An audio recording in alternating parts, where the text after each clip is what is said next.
guys, it's Liz and welcome back to my art channel. Today I'm going to recreate a portrait in my style and give you guys some tips and thoughts on how I do portrait painting along the way. First, let me go over my brush settings that we will be using since you guys always ask for those as well. We will be using Tool SAI, and for the brushes there's only two. The basic pen tool with really no modifications to its settings, and my marker tool with some very specific settings. I don't recall if I adjust these at all when working on this painting, but if I do, it would just be raising or lowering the density bar a little bit to adjust the amount of color that comes out of the brush. Alright, now let me introduce our model for our drawing today. So yesterday, @Taco on Twitter reminded us of this art book series that inspired many of us to pursue drawing back in the 2000s, and made a fun art challenge to recreate this adorable blue-haired guy on the cover in our own style. You can check out all of the wonderful versions that have come out of this challenge by searching for the hashtag HowToDrawMangaRedraw tag on Twitter. And with that, let's get into it. Okay, so tip number 1, observe the facial features. Now, I'm going to take a few design liberties with him and modify his anatomy a little bit to be more natural, but I want to make sure I stay somewhat true to his initial design vibe. My eyes immediately look for the aspects that I can capture. Even from a very simple reference, you should be able to see what the artist was going for. In this case, he has a high-angled jaw, smaller chin, a smaller pointy nose, and sort of droopy soft eyes. I don't want to give him a very tiny and pointy chin or a terribly narrow nose, even if that's how the style makes him appear. I assume this is supposed to be a relatively dreamy or handsome young man, so I want to get that across in my take on him. Tip number 2, expression. Since this is not animated, we want to make sure we can get a good grasp on his personality in this one moment in time. He doesn't have much of an expression in the original reference, but I get a very sweet but charismatic vibe from him. Maybe it's in the eye contact and soft brows and smile, but I want to add a little bit more oomph towards that personality that I'm getting from him. So I'm going to give his brows and smile a little bit of nervousness, which pairs adorably well with that direct eye contact. Like maybe he's an awkward flirt or holds back a little because he's worried he might be too overwhelming. And these sorts of traits can come across really well in very subtle places, but particularly in the eyebrows, lower and upper eyelids, and the corners of the mouth. If you take some time to study micro expressions, it'll do wonders with how you paint these specific parts of the face. An additional note I want to make regards eye contact with the viewer. Looking at yourself in the eyes in a mirror really helps you understand where to draw the line of focus from the pupils. There's a huge difference in the vibe of a character if he's looking directly into your eyes versus, if he's looking through your eyes or through you. Tip number 3, composition. Alright, so I know a lot of you know that flipping a canvas back and forth helps you see wonky anatomy, right?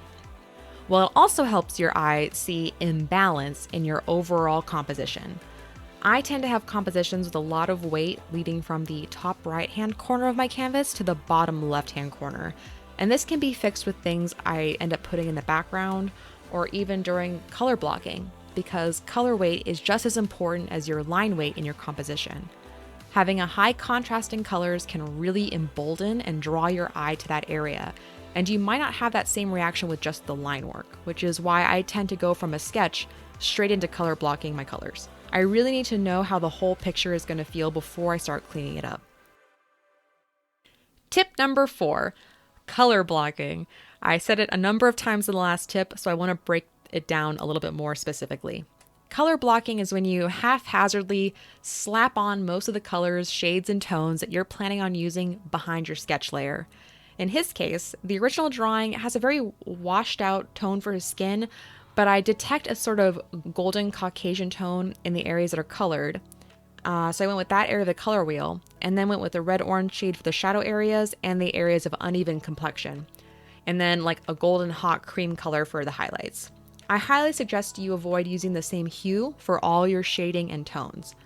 Shading being like your shadows and tones being your highlights. Moving around the color wheel, even just with the colors right next door to the main one you're using, helps your illustration feel way more lively and vibrant, whereas using black, white, or grayer versions of your base color just desaturates and muddies your painting. Tip number 5, sculpt with care. I refer to my paint over process as sculpting because it most accurately describes what I'm doing. I'm carving off the excess parts and carefully cleaning and defining everything else. And after all of that work capturing the charm and the vibe that I wanted from him, the last thing I want to do is ruin those little nuances that I liked in my sketch by being sloppy in my sculpting. For the most part, I trust myself to fix mistakes that I make because I've been doing this for a really long time and I know facial anatomy well enough to just fix it. So I feel pretty confident working with just the one layer. But if this was a more serious painting, I'd probably save my sketch color combined layer as a copy underneath to reference back to make sure that I'm happy with the changes that I make along the way. So during my sculpting phase, I clean up all of the guidelines and rough spots first. I redrew and fixed his shoulders, collar, and neck. Sometimes there are areas during a sketch where I know it'll be a lot easier to fix when I'm painting over it versus making sure it's perfect during a sketch. And his shoulders and neck were one of those moments. Same for his cheekbone and furthest eye, his left-hand cheekbone. Our right, his left. I knew I'd be adjusting and refining the heck out of that area during this time, so I didn't care about making it perfect during the sketch. However, there was the overall shape of that eye that I really liked in my sketch and was very careful to maintain that when cleaning it up. It was also during this time that I wanted to capture these small details from the original drawing in this one of which was being able to see his eye and his eyebrows through his bangs.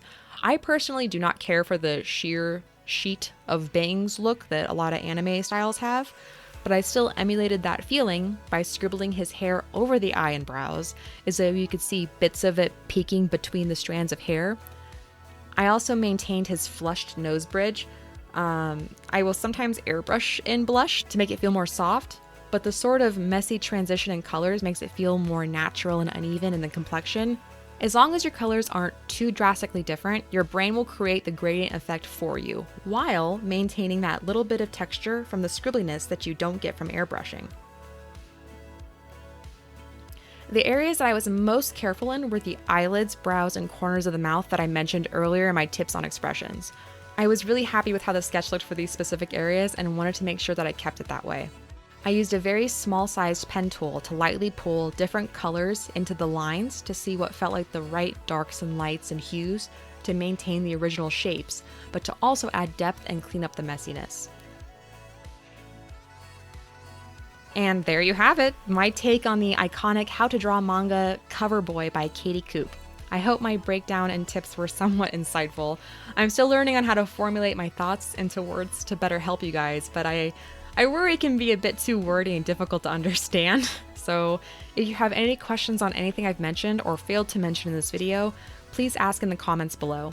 Having specific questions to work off of helps me so much. But also, if there was something new that you learned or you liked how I explained it, I'd really appreciate knowing what works for you as well.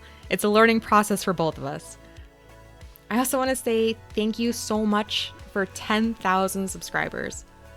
I have something very special planned for you guys to celebrate and say thank you more appropriately, so please stay tuned for that. If you like my art or my attempt at giving you tips, please consider subscribing and turning on your notifications. I'm still relatively new to this, and your feedback helps me and this channel grow, and I hope you all have a lovely weekend. Till next time!